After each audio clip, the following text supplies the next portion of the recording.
आकाशवाणी नागपूर. स्वाती सोनपेटकर आपल्याला ठळक बातम्या देत आहे. फ्रान्समध्ये G7 परिषदेच्या आजच्या दुसऱ्या दिवशी पंतप्रधान नरेंद्र मोदी अनेक उच्चस्तरीय बैठकांमध्ये सहभागी होणार आहेत. अमेरिकेचे राष्ट्राध्यक्ष डोनाल्ड ट्रम्प यांच्यासोबत मोदी यांची द्विपक्षीय चर्चासुद्धा आज होणार आहे.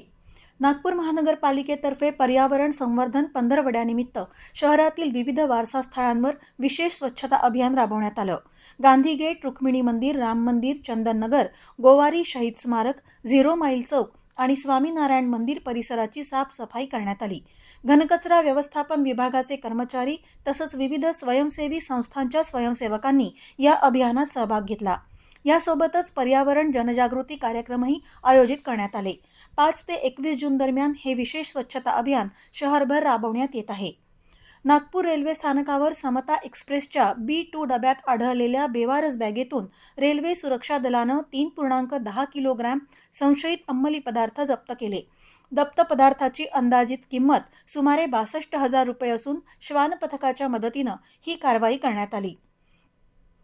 स्वरकमल म्युझिक अकादमीच्या 8व्या वर्धापन दिनानिमित्त नवोन्मेष 2026 अंतर्गत प्यार का राग सुनो रे हा विशेष संगीत कार्यक्रम शुक्रवार दिनांक 19 जून रोजी सायंकाळी 6 वाजता साई सभागृह नागपूर इथं आयोजित करण्यात आला आहे. अकादमीचे विद्यार्थी हिंदी चित्रपटसृष्टीतील ज्येष्ठ संगीतकार सचिन देव बर्मन आणि राहुल देव बर्मन यांच्या अजरामर गीतांचा सुरेल नजराणा सादर करतील. या निःशुल्क कार्यक्रमाला संगीतप्रेमी रसिकांनी उपस्थित राहून आनंद घ्यावा असं आवाहन आयोजकांनी केलं आहे. नागपूर आणि अमरावती विद्यापीठात महाराणा प्रताप जयंती उत्साहात साजरी करण्यात आली.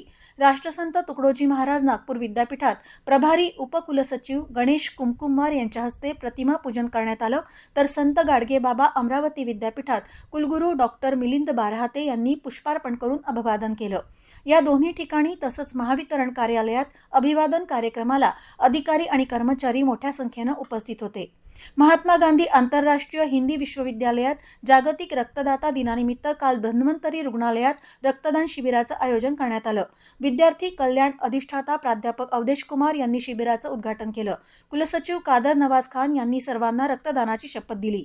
यावर्षी जागतिक रक्तदाता दिनाची संकल्पना मानवतेचा एक थेंब रक्तदान करा, जीवन वाचवा ही आहे. याप्रसंगी रक्तदान करणाऱ्यांना अभिनंदन पत्र देऊन गौरवण्यात आलं. याबरोबरच हे ठळक बातमीपत्र संपलं. यापुढील ठळक बातमीपत्र रात्री 8:42 विविध भारतीवरून ऐकू शकाल. नमस्कार.